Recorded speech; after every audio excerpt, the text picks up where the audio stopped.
You are now listening to the Insight Fantasy Sports Podcast.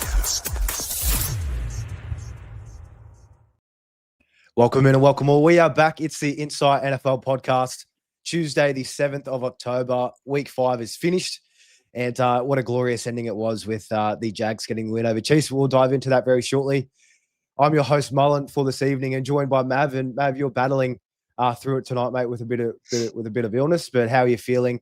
Did you happen to win a couple of your matchups to hopefully soften the sickness this week?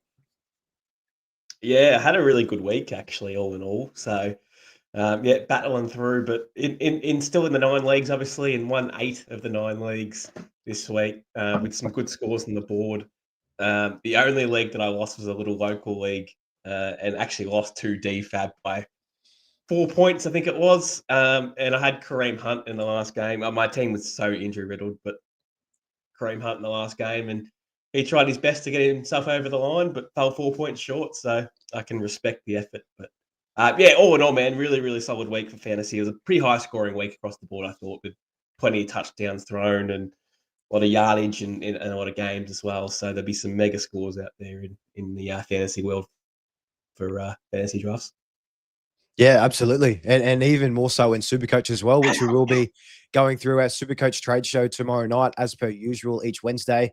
That one's going to be a beast, as we also do have a couple more teams on bye this week. And but tonight we'll be covering our waiver wire. And Mav, I have to say, losing to DFAB, mate, in a local league, yeah, that would hurt. Even the 8 wins, that one would definitely still be getting to me. But anyhow, we'll move on. In case you missed last night's Week 5 review, the link is in below with Horse and Secko. They smashed that one out. But before we dive into the waiver wire, we will recap the final game of Week 5 today. But before that, we will get into some injuries, as we do have quite a number of updates that have taken place in Week 5. So let's get straight into our injury update.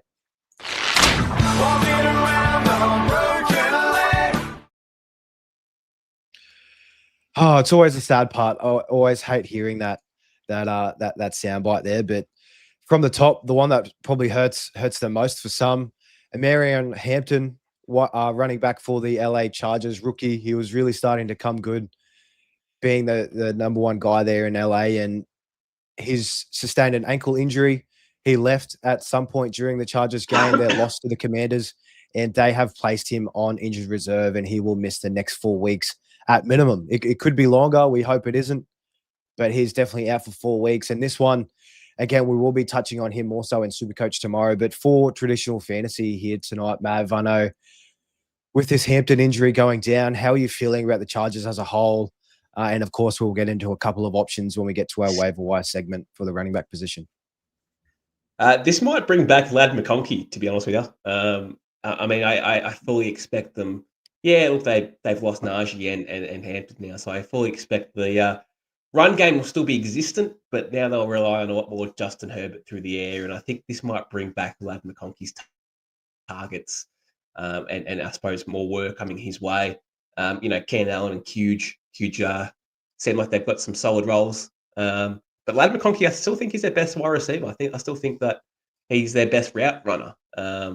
But he plays in the slot, so he might sometimes lose out just because he plays in the slot. And I think it will bring him back. To what extent, I'm not sure, but it should be a positive.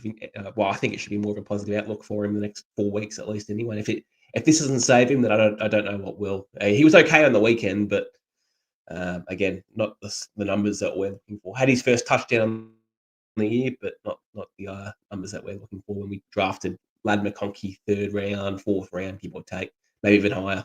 We had some big hopes on McConkey breaking out this year and going to that next level, and he hasn't. He's gone backwards. Yeah, I love the angle there, Mav, and I think I'm in lockstep with you in that one. Lad McConkey we saw as well. Yeah, like you said, that first touchdown, but he also nearly had that punt return touchdown that got called back. And I mean, man, he was putting on some moves, guys. I think he hurdled someone at the back end of that to get in before it was being called back. But yeah, they're going to have to rely on that receiving game with all these running backs going down. The likes of Kamani Vidal and Hassan Haskins that will be getting a mention later on. But yeah, very sad for a lot of the Hampton owners out there in traditional fantasy. Darius Slayton, wide receiver for the New York Giants, he sustained a hamstring injury in their loss to the New Orleans Saints. Looks like he'll miss probably 2 to 3 weeks with this one, but I mean, Malik Neighbours going down, the presumable number one in Darius Slayton now going down. Giants offense as a whole is just going to look very gross without these missing pieces. Is there any signs of life for you, Mav, with this injury? Is there any other guys there that you think can come through and make an impact and help support rookie Jackson Dart in that quarterback position for the Giants? Shit, he's going to be up against it, Jackson Dart, isn't he? I mean, another weapon gone. So it's going to be him and Wan'Dale Robinson that's probably left. They've got no Tyrone Tracy. He'd be a good wide receiver for him as well. Going to be up against it. Short turnaround this week as well. They've got the Eagles on Friday. And yeah, Slayton obviously going to miss a bit of time. So good luck, Jackson Dart, really. Yeah, good luck. I think he's going to be running a whole heap more. But against that tough Eagles defense, that'll be one to watch in prime time for us to kick off week 6. Bucky Irving, running back for the Tampa Bay Buccaneers, another big one and one that was kind of kept under the radar before we kicked off this week. He was dealing with an ankle sprain that looked to be kind of on the lower end. He was seen in a walking boot after their game in week 4, but now it's coming out that his shoulder injury that he's dealing with on top is more severe than that ankle sprain. He is slated to miss another 2 to 3 weeks at this stage. It's still waiting to be fully confirmed on that, but he's not on IR, which is a good sign, but definitely looks like he'll miss the next couple of weeks. Mav, with this one as well, I know I was super high on Bucky this year, and I think, you know, that his smaller size kind of stature as a running back, it was a bit of a risk. And of course, we hate to see these injuries coming through. For the running backs, Rashad Whitefield in his role, 14 for 41, had 2 scores, very inefficient on the ground, but those 2 scores got him up, and then he had 4 for 30 in the receiving game. Is Rashad White just the clear number one piece that you want in this backfield with Bucky down, or do you like Sean Tucker to emerge next week? Yeah, I mean, Rashad White was pretty good. 2 scores will get him over the line. It was 2 goal line carries as well, so he got it done. But yeah, very inefficient, as you said, on the ground. Went at 2.9 yards per carry. And it was pretty much the same last year when he started for those first 3 weeks, 4 weeks even, I think it was, before Bucky really got going. That's what actually gave Bucky the opportunity, was the poor play for Rashad White. So look, lucky that he's going to be seeing the majority of the work. Sean Tucker isn't ideal either. He's more of a smaller running back, 5'10", 205. So they're going to give it to Rashad, let him work, and Rashad can also work pretty well in the passing game as well. So, look, he's a good one to have for traditional fantasy. He's good to keep on your bench just in case someone is out injured or multiple players are out injured for you. But they play San Fran this week, so not a bad defense that should keep him under check, you'd believe. But again, plenty of opportunity in the offense that loves to move the ball. So, yeah, it'd be one to watch out there in that backfield for Tampa. One here as well, like another player that we'll be talking about in a lot in tomorrow night's Supercoach Trade Show. Tight end for the Las Vegas Raiders, Brock Bowers, did not play in their absolute smacking loss to the Colts. They lost 40-6, and yeah, they needed everybody on that field to do something. Without Brock Bowers, definitely made that worse for those guys. He's dealing with a PCL sprain in his knee and also a bone bruise, and from what I've been hearing, there is concern for multiple weeks. Apparently, with his doctor's recommendations, the only real way to get past this is to rest. So with that being the case, yeah, he could sit the next couple of weeks. And I mean, the likes of Michael Mayer coming through. Albert, not even going to try and pronounce that one. Maybe I know a few for the Las Vegas receiving team. Their tight end that filled in the gap. I mean, if you want to have a stab at that, go for gold. I'm not going to go there. But Brock Bowers, hate to see it. A lot of people drafted him in the first or second round, and he's been letting us down purely because of that injury we believe that he sustained in the first weeks. But how are you feeling about this with Brock Bowers? Are you any confidence in him over the next couple of weeks, or do you think this is going to be a month plus before we see him where he needs to be? Nah, I mean, all insight that we've had from the professional world has said that the only reason, or the only real way that Brock Bowers is going to be able to recover is by resting. I think Adam Schefter texted that the other week, tweeted that the other week. Didn't text me. He wouldn't text me personally, not yet anyway. Pretty much said the only way he'd be able to get by is by resting. So, look, personally, the Raiders aren't really doing too much. So he's the franchise piece. He's a beast when he's up and about. Unfortunately, it's happened in week 1, so I haven't seen much of Brock Bowers at his best this year, which is a real bummer. But I would actually start resting Brock Bowers. I wouldn't play him this week. I wouldn't play him next week. Just give him some time. You know, give him till mid-year if you have to. Bring him back after their bye in week 8 or week 9's their actual week 8's their bye, week 9's their return game. But I'd just rest him. There's the worst thing that can happen is getting a more severe injury from this, and if they can keep him on ice, then they should do so and rely on Michael Mayer to take the next step. If he's healthy this week, let him go. I don't know what his status is, but if he's healthy, let him play.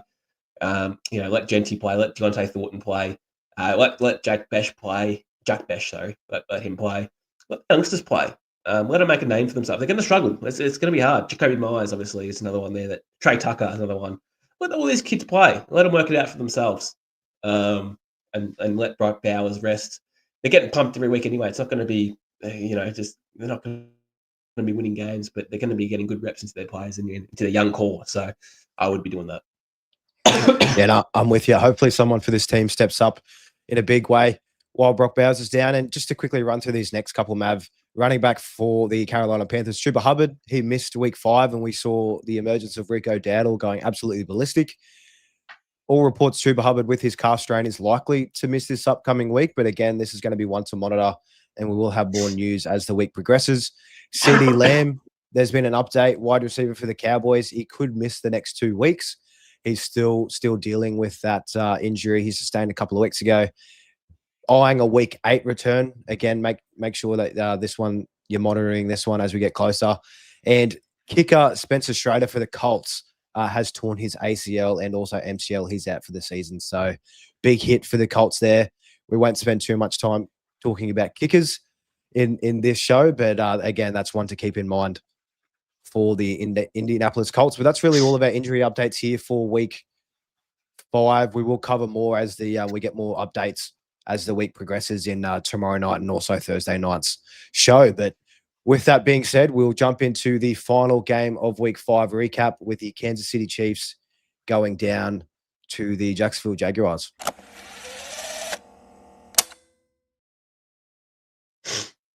So today in prime time, Patrick Mahomes has walked into Jacksonville. He was 5-0 against Jacksonville in his career, and he's taken that undefeated streak away from himself.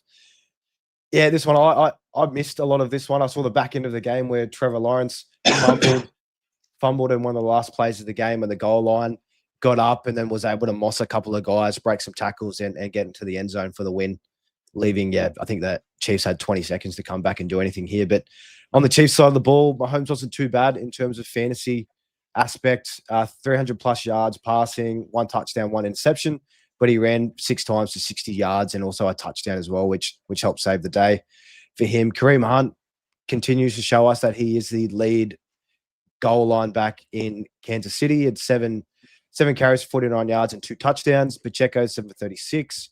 And in the receiving game, Tyquan Thornton, 3 for 90. Kelsey gave us a little sign of life, 7 receptions for 61 yards and a score. Hollywood Brown, 4 for 48, and Xavier Worthy was 6 for 42. A little disappointing there.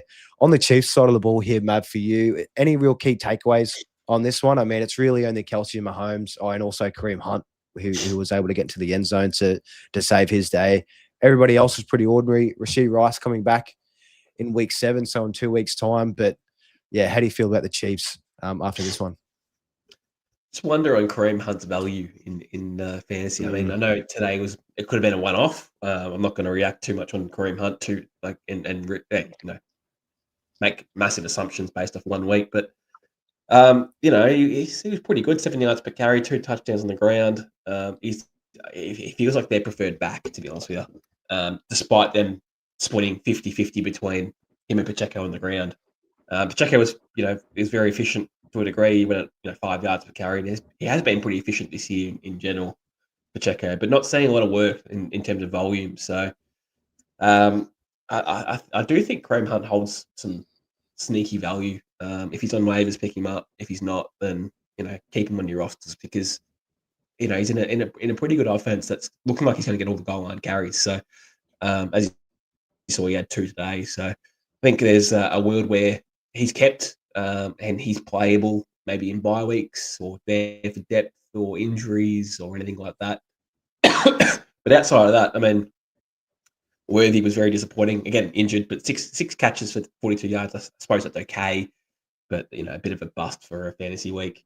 I suppose volume, happy with the targets and everything like that. But PPR, he scores 11 points, and then half PPR scores 8. So that's okay. But outside of that, there's they need Rice desperately. I don't know what this offense is going to look like with Rice. He's coming off a knee as well, so hopefully he's up and about and fully healthy. But they desperately need help at wide receiver at the moment, and Rice couldn't come back any sooner if he's going to be back to what he used to do, because he could be a top 12 wide receiver from the get go if he's healthy, ready to go. Hasn't lost a step or anything like that. So that could be really exciting for fantasy managers who's held for 6 weeks, and hopefully you've got a positive record going into those weeks that Rice comes back, because that's going to be a massive boost into your squads. Yeah, and I think, you've nailed this one, Mav. I think Rashid Rice, couldn't come back any sooner. I'd also be trying to fish out in your leagues, having a look at what manager holds Rice at the moment. If they are 1-4, 2-3, they might be more willing to move him on, because I think once he comes back in, he's going to slot in as the number 1 guy, because they just look very ordinary across the park, and they desperately need some more help for Patrick Mahomes there with Rashid Rice. On the Jacksonville side of the ball, again, a little bit disappointing in terms of fantasy. Trevor Lawrence, 220 yards passing, 1 touchdown, 1 interception, but he did save the day with his rushing production, 10 for 54 yards, 2 touchdowns, including that game winner at the end. With this one, with Travis Etienne, he was the one that didn't get as much love with those touchdowns going to Trevor Lawrence. 12 for 49 on the ground, gave you 3 catches for under 10 yards through the air. We did mention on last week's week 5 preview that we were a little skeptical of Travis Etienne in this rushing game as a whole, heading up against the Chiefs' run defense. So hopefully you had some other options there and weren't forced to play Travis Etienne in the receiving game. Brian Thomas, 6 targets, 4 for 80. He had a long grab in the final drive of the game for Jacksonville to get them in position. But besides that, he really didn't offer you too much. Pretty disappointing to see, 4 for 80 in PPR. That's 12 points. Not really giving you too much. Travis Hunter, 3 for 64. He had a big 44-yard catch. But again, he's playing too much on defense as well as offense. So he's just not really getting as much opportunities as we'd like to see. Not really anything else worthy of note. Brenton Strange, 1 for 22 on 1 target. All in all, Trevor Lawrence completed 18 passes, so there wasn't that much to go around in this game. It was kind of a battle of the defenses from here. But any key takeaways from you, Mav, on the Jag side of the ball before we get into our waiver wire? I'm convinced that Travis Etienne was getting that ball in the last play, one of the last plays. Trevor Lawrence slipped over. So I think what happened was he was going to give him the ball. You can even see Etienne was actually ready to go for the ball too, and then realized that he slipped, and then decided he's going to block. So I think Etienne is going to get that goal line carry, and he may have scored. It's hard to predict, but wild play to win the game for him. So good on Trevor Lawrence for getting that done. Big game for him, and came from behind. So that sort of affected Etienne when they were playing from behind for the majority of the game. But still, 4 yards per carry, you've got to be happy with that. So he'll keep on doing what he's doing. 12 carries. So generally speaking, why we say 15 plus maybe in a positive game script. So I think Etienne's still a safe play at this point in time. One bad week, or average week, let's say. But I think the workload's there. I'm not convinced that Tootin's going to be taking over anytime soon or at all. He's only saw 4 carries for 6 yards. So it's really Etienne's to lose. Brian Thomas, 80 yards receiving. That must have been a season high. Yep, it was. So he's starting to get moving just a little bit. They got Seattle and Rams next 2 weeks, so it's going to be a couple of tough matchups for him. So let's see what Brian Thomas can do. But again, he's a risky play from here on out, isn't he? Until he really starts to get going, you can't play him, I reckon. If you've got better options, I would roll with them until he decides he wants to. He's in the same category as Lad McConkey for me. You just can't play him at this point until they start showing otherwise. But yeah, Brenton Strange, he got injured, didn't return. So where was that? His hip injury, yep, didn't return. So if he misses any time, then again they're going to maybe rely on someone like Brian Thomas a bit more. But yeah, all in all, fantasy wise, good for QBs. Outside of that, not much else apart from Travis Kelce. Yeah, pretty gross all around in this one. And yeah, we hope that Brian Thomas Jr. can get it rolling sooner rather than later. But that is our week 5 recap, final recap for the last game of that week in Chiefs versus Jags. Let's head into the waiver wire for week 6 as we get this show on the road and put that week behind us.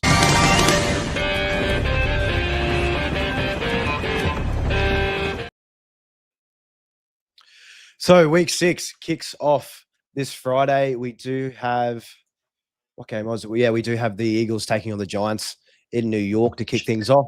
There is a couple of teams on bye this week, Houston Texans and Minnesota Vikings. So there is a couple of big pieces there. Justin Jefferson, Jordan Addison, Jordan Mason, and on the Texan side, CJ Stroud, Nico Collins, and also Woody Marks in that running back room that we will be missing out. So we'll cover through some waiver wire targets for the week that will hopefully help get you through this pinch. There's not too many options, honestly, this couple that we'll be going through purely based on the injuries that have occurred ahead of them. But kicking things off for quarterback, the really only one that I can see, Mav, that sticks out that's really going to be worth anything. Rookie quarterback for the Cleveland Browns, Dylan Gabriel, in terms of a superflex format, he is 11% rostered. That's across all formats rather, but in terms of superflex, if you are struggling, he'd be the only real one that I'd say would have any value, value and might put up some points moving forward. How do you feel about Dylan Gabriel in that game against Minnesota? And is there any other options that you kind of think in this quarterback position? I've got another one for you. This is why I'm beating you in every single league that we're in. I'm just one step ahead of you at all times at the moment. I've got your number. You are. But Dylan Gabriel, yeah, okay, he was okay. He looked pretty competent in the other. He was okay. I don't think if you're desperate at QB, sure, no worries. If you've got bye week, sure, I can understand the play. Again, Jerry Jeudy, not much, and then same with, yeah. Anyway, we'll go Isaiah Bond. We'll speak about him a bit later on, but Dylan Gabriel's okay. But one that you should be rostering if you're QB needy at the moment is Mac Jones. He has to be rostered. Brock Purdy is currently without a timetable to return. He's re-aggravated his turf toe. So no timetable means Mac Jones will be playing for the unforeseeable future. I don't know if that's going to be 2 weeks, 3 weeks, 4 weeks, 1 week, whatever it may be. When Mac Jones starts for the Niners, he plays well. He seems to score 15 plus in the majority of those matchups against a good defense like Seattle. He tore him apart realistically. Got injured, but seems like he's fine. It did it without no Ricky Pearsall, George Kittle, and Juwan Jennings. He did it with Kendrick Bourne and obviously CMC. Obviously a big factor, but with a lot of no names at wide receiver, he got it done with Tongues as tight end. So looks like Mac Jones is really vying for a starting position in the league. A fantastic back end of 2024 with the Jags, and then started off so far with the Niners that really he's not looking back as he's really trying to make a name for himself for a starter for next year, I reckon. Yeah, I love that, Mav. And yeah, you're right. This is why you're beating me in all the leagues that we're in. You've got this nice little sneaky options here. Mac Jones, looking at it, Guess he who has they got started this week? Tampa. Yeah, that's going to be like they're going to score points. Yeah, they will. And we saw even against the Rams, I was very surprised that they were able to cut apart that Rams defense. 342 passing yards, 2 touchdowns. I mean, Kyle Shanahan, he really makes his system friendly for quarterbacks to succeed. 3 starts for Mac Jones this year. He's thrown for 6 touchdowns and 1 interception. So, yeah, that's just been very safe. And especially if Brock Purdy is slated to miss more time. Yeah, he's a key pickup and only rostered in 60% of leagues as well. So he's definitely out there. Great shout there by Mav. In one quarterback leagues, if you do need a bit of a spot start this week, Sam Darnold, he looks really good. They are taking on. Let me just double check. They are taking on. I did see this before the Jacksonville Jaguars. So again, we saw Patty Mahomes put up points. He's 36% rostered across all leagues on Sleeper, and he looks super competent. Looks very efficient. He's getting JSN, his number one stud receiver, the ball, and he's helping him cook along with Sam Darnold as well. One that may not be out there in as many leagues. Matt Stafford is 60% rostered, and he's on a heater. Multiple touchdown games in the past couple of weeks there, so he's definitely providing you some nice value in the quarterback position. But we'll roll this thing along here to running backs here, Mav, and I'll throw it to you. Who's your top two targets that you have here this week? You know, especially considering the injuries that have gone down in week 5. Well, it'd have to be the Chargers running backs, right? It'd have to be Vidal and Haskins. Gross, realistically, but Vidal, you'd probably expect him to be the RB1. But I reckon it's going to be a bit of a committee. They'll rotate him through. Won't be a real go-to 15 carry plus player, I reckon. It takes a lot of energy and for a running back to actually be able to withstand that workload. 15 plus carries, you have to do pass blocking along the way. There's a lot to it. Obviously, run between the tackles and get hit along the way. It takes it out of you. So I think they'll rotate them through. Look, you have to roster one of them. I think you have to go after one of them. And I think you have to go after Vidal. Haskins will have probably more passing work, I reckon. But again, where the value probably is probably Vidal, if I have to pick one. I could be wrong, but that's probably where I'd lie on Vidal.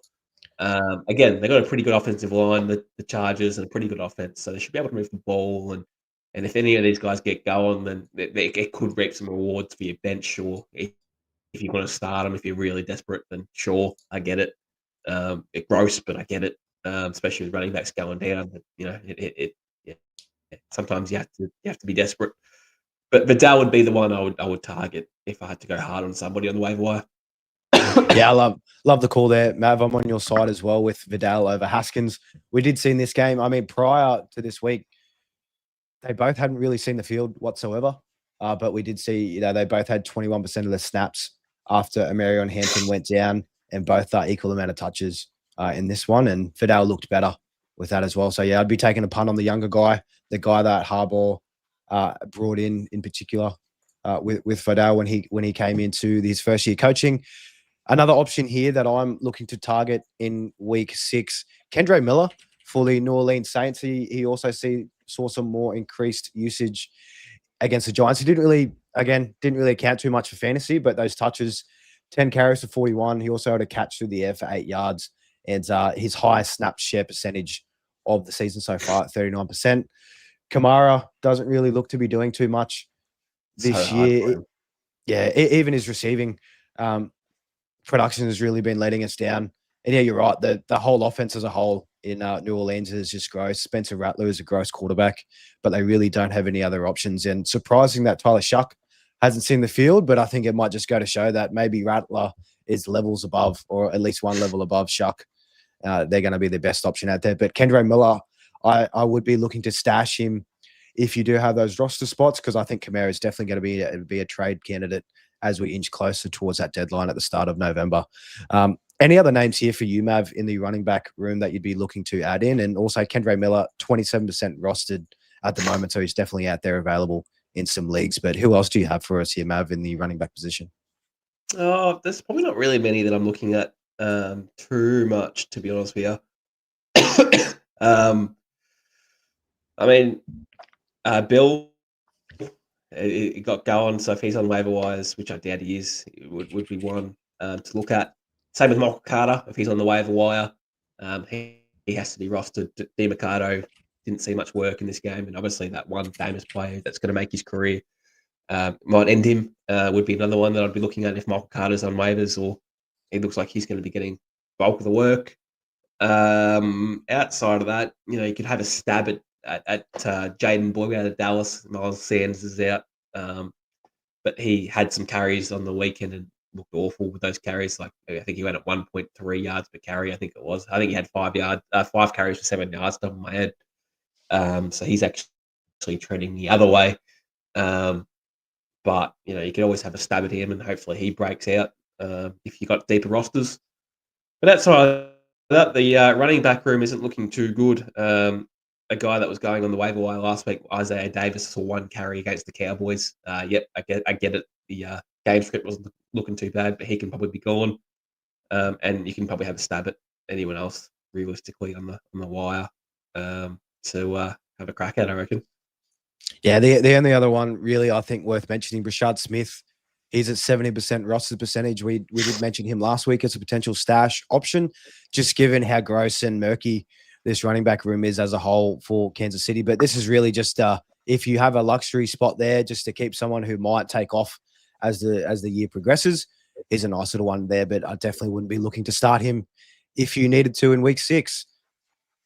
Moving on to the wide receivers, and to start things off, Mav, Kendrick Bourne to tie in with your Mac Jones option there at quarterback. Wide receiver for the 49ers. He went absolutely ballistic in this one. I know for me, I was on the side of Demarcus Robinson. I thought he'd probably get a little bit more of a look because Kendrick Bourne in week 4, we saw him with those opportunities. He just really did not do anything with it. But in week 5, 10 catches for 142 yards, just went absolutely ballistic. Do you think this is a bit of fool's gold looking at Kendrick Bourne? I mean, we should see the likes of Pearsall and also Juwan Jennings hopefully getting ready to be geared up for next week. But how do you feel about Bourne as we head into week 6? Look, he'd still be a desperate play if you had to buy him. I mean, you can roster him. I mean, Ricky Pearsall didn't train at all today, wasn't spotted at practice at all. So that's not good news on a Monday, with Monday their time anyway, because they had obviously the Thursday night football game. So again, still not spotted at practice. So he's probably going to miss this week again. You'd say Juwan Jennings did return to practice. So he'll be, you probably expect him to be good to go. So yeah, Kendrick Bourne would probably be the one to roster against a very average Tampa Bay defense. He's definitely one out there. Outside of that, there's not really a lot of wide receivers that I really love. We're talking at stabs in the dark here. We're talking guys like Tyquan Thornton possibly if he's available. He's tied to Mahomes and he's seen the 3 games that he's played, he's had 50+ receiving yards in 3 of those 5 games. So he's been pretty good. Seems like he's the long ball threat there at the Chiefs. Not sure if that will change when Rice comes back, but now it seems like it's working. Calvin Ridley was on the decline. If he's on waiver wise, you can look at him. Next 3 weeks, they've got Vegas, the Pats, and the Colts. So that's not too bad. But again, Calvin Ridley being 30 years old, tied to a rookie QB, he's not sexy at all. But he had a good week. What else have we got here? Torrey Horton's another one. Seems like he's getting increased volume. But again, only had 4 targets this week. I think Jackson Smith and Jigba and Cooper Kupp have still got those 2 spots lined up and locked in. So you need an injury. If Cooper Kupp goes down with an injury, which he's obviously very prone to, then Torrey Horton will be a must add. But until then, I don't think he's just seeing a lot of kick returns and punt returns at the moment. So he's very touchdown dependent. And then outside that's probably not a lot else. Josh Downs is another one there. 46% owned at the moment. He hasn't really got going. But if anyone's going to get him going, it might be the Cardinals. They get anyone going at the moment. So it could be opportunity there. But it looks like it's Pittman and Jonathan Taylor at the moment. They're taking majority of the work and running with it. And Josh Downs is losing out. So outside of that, there's probably not a lot else there that I really love, to be honest. Yeah, and the only other really option that I'll just throw out there if you are scratching at this wide receiver position, Isaiah Bond, wide receiver of the Cleveland Browns, looked to be the favorite receiver or wide receiver for Dylan Gabriel. He did have 7 targets, only 2 for 29, but again, you always love to see those targets there. And as Gabriel gets a bit more acclimated into the NFL, we could see Isaiah Bond be the beneficiary of that. Moving on to tight end position, one to throw out real quick just to check and see if he is available out on waivers. Darren Waller is at 68% rostered. Might be too late, but I mean, another game, back-to-back games where he's had touchdowns, and he looks pretty good. And the Dolphins, they are itching for weapons in that offense there. Besides Darren Waller there, Mav at 68%. What other options here in the tight end position do you like for week 6? Hate tight ends. Yeah, they're gross. Hate tight ends. But look, AJ Barner has to be rostered at this point in time. There's 3 scores over 10 now he's at. So I think he's almost a red zone threat for him now. And obviously he's the tight end 1 for this team. This is a guy who didn't really have a lot of receiving upside coming into the league, and has sort of developed it along the way. He's more of a blocker, but looks like he's not a bad receiver either, to be honest with you. He has to be rostered, AJ Barner. Tight end 7 on the year so far, and still, how much percentage is he? It'd be bugger all. 3%. He's a tight end 7, so that shows pretty much what the tight end position means in fantasy football. You may as well roll the wheel or roll the dice on some of these tight ends and just hope for the best, because that's what they do. What else we got? Obviously Darren Waller, but he's probably a bit too late, missing the boat. Mason Taylor was fantastic, I thought. Game script wise, it helped out a bit. Saw plenty of work, but again, we saw the upside where Mason Taylor can really impact. And yeah, I don't know anything else, but that nearly almost does it for me with tight ends. Tongues, I suppose, until Kittle's back is not a bad one. Again, more usage this week. With no Kittle and probably no Pearsall, so it's going to be CMC, Bourne, and Tongues, I guess. So he could be an option as well. Again, Tampa Bay's a favourable matchup, and Mac Jones slings it, so that's fine too. Yeah, he could get the job done again for you. It does look like Kittle will miss this week and come back probably in week 7. They are taking a little bit more time with Kittle to make sure that he's all sweet with that hamstring. Mason Taylor, absolutely love the call. I did hear a stat today that rookie tight ends to see 12 targets within 5 weeks in a game of your rookie year. It's only been him and also Brock Bowers that are on that list, which is just unreal. Yeah, like you mentioned, the game script was great, but they just have barely any other weapons in that receiving game for New York Jets besides Garrett Wilson and Breece Hall. Only other name I'll throw out here that I think is worth mentioning, and with the injury to Darius Slayton definitely helps, Theo Johnson for the New York Giants. He looks like a nice target for Jackson Dart. 2 touchdowns on 6 catches. And didn't have too many yards in the air, but those 2 touchdowns and 6 catches, in the tight end position, it'd be super, super valuable for you there. So make sure to check him out. He's only on 10% rosters, 10% of rosters as well across sleeper leagues. So make sure to go in there. But guys, that's really all our waivers that we have here. We do have a nice shorter show for tonight. We will have a beast tomorrow with our Supercoach trade show.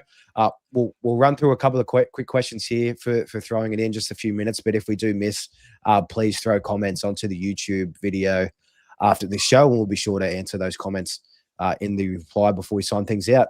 The Smitty in here nice and early before we kicked off.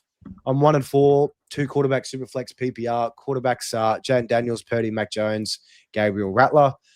Running backs Henderson, Monty, Rashad White, and Woody Marks. Tight end Waller, Kittle. Wide receivers Nico, DK, Jennings, Rashee Rice, Luke McCaffrey. What RB would you trade for? Right now I'm targeting Josh Jacobs. Person that needs a quarterback. Would Rattler and Rashad White be enough for Josh Jacobs? Also, what are some running back suggestions do you have? I don't think that would be enough for Josh Jacobs, especially him coming off that bye as well. Even if you were able to trade David Montgomery and maybe you could tie up Mac Jones. I think people might be more interested in Mac Jones or even Gabriel over Rattler. Gabriel, with that hype of his first start in the NFL, might be able to smooth things over. But yeah, I think you might have a bit of trouble trying to target that. Mav, do you have any cheaper running back suggestions that you'd kind of look out for that you think would be a good option? Rico Dowdle could be a nice little spot start, but it looks like he'll only be the go for this week. Or, would you just hold on to Rashad White and hopefully he gets you through the next couple with Bucky out? It must be a really deep league. I can't work out outside of Daniels. I guess he had Nico as well. What his 3rd round pick might have been. But anyway, depends. You get someone like, if you believe in Tony Pollard, could be a cheap option. If you're worried Tajay Spears might come in and take over, cool. Alvin Kamara could be a cheap option. Not fantastic at this point, but you're probably relying on him getting traded out to the Chiefs and rejuvenating the career. DeAndre Swift, I think, is a cheap option at this point that you could probably get cheap. Chase Brown, I suppose, if you're really desperate, would be cheap. Yeah, they're probably cheaper options I'd look at. It's going to be hard to go and try and get guys like a Judkins or a Scatterbo or guys that are young that have got plenty of upside, or a Genty, or even look the other way and try and get a Kyron Williams. Like they're hard to get. RBs are very hard to get in this league, in fantasy football. They have to pay to get them. So you might need to trade off Nico to get one, but again, it's not really suggested. Yeah, you can always just go a bit cheaper and see if you can get someone on the cheap. Yeah, maybe even moving off, because Nico is on the bye this week, and also Rishi Rice. You've still got him a couple of weeks away. Maybe even trying to move one of those two guys, you might have better luck in finding a running back target to sweep on there. IJ, evening, my brothers. Evening, mate. Thanks for throwing in this week. We have a couple of rookies on the bubble. We'll be able to get into that in our trade show tomorrow night. Seems like there are more injuries in the NFL than any other sport, is because of all the artificial pitches. Definitely doesn't help. I mean, the New York MetLife Stadium has claimed a whole heap of ACL and Achilles over the last few years. So hopefully that can change. But it's just so much contact in the NFL. These guys are running at 100% on all of their plays that they run. And a lot of movement, a lot of quick, decisive cuts. It's just, there's just the thing that's going to be in this game, unfortunately. And I suppose you look at something like NRL, which I've sort of watched a little bit, bits and pieces where I can, but they just go straight ahead. It seems like I don't know if I'm right or wrong by saying that. They run straight at a straight line.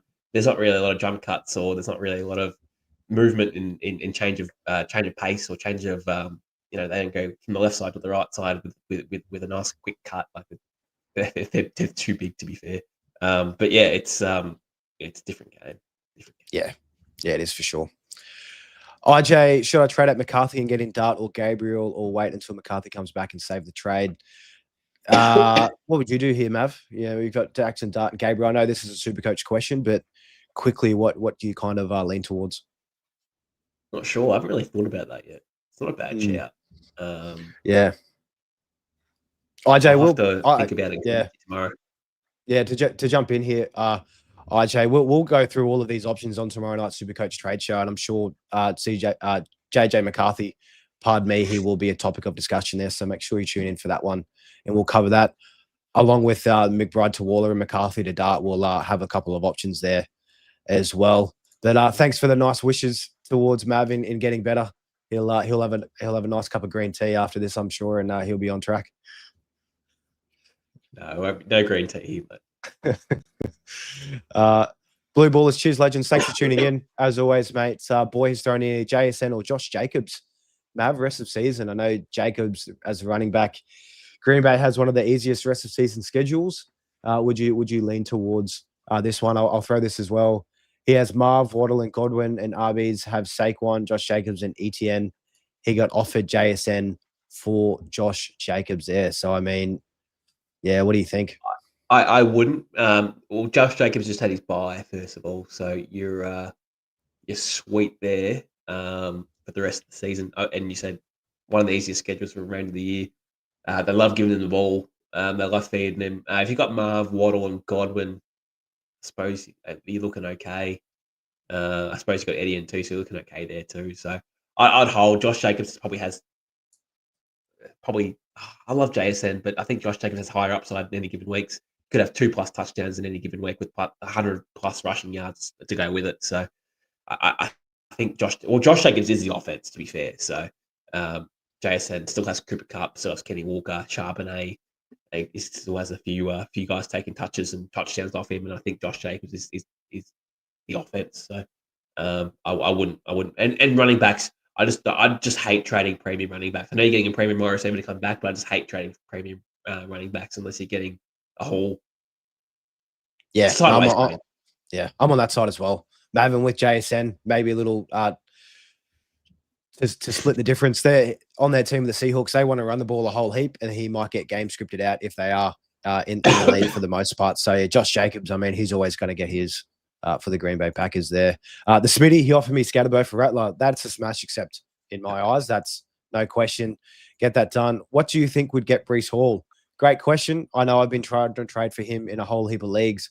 Looking back at what you had, I mean, you might be able to package Rashad White, maybe Darren Waller as well, depending. But I mean, if you could trade easily, I think Rashee Rice or Breece Hall straight up. Yeah, especially if you do need a win early on and Rashee Rice is out for the next couple of weeks. I think you could get that easy done. And Ajay, last comment to close things out. Have a beer, Mav. Always cures the cough. That could be the recipe that you need with that one. But guys, that will wrap things up. We don't have any streaming options for tonight, but make sure to tune in for our Week 6 preview on Thursday night. We will have a couple of options there with our starts of the week. Again, if you missed last night's show, our Week 5 review, link is in the description below, and we'll be back tomorrow night with our massive trade-in and trade-out show for Supercoach. So thanks heaps for tuning in to this shorter episode tonight. We'll keep things moving as we look forward to Week 6. Thanks again. Cheers.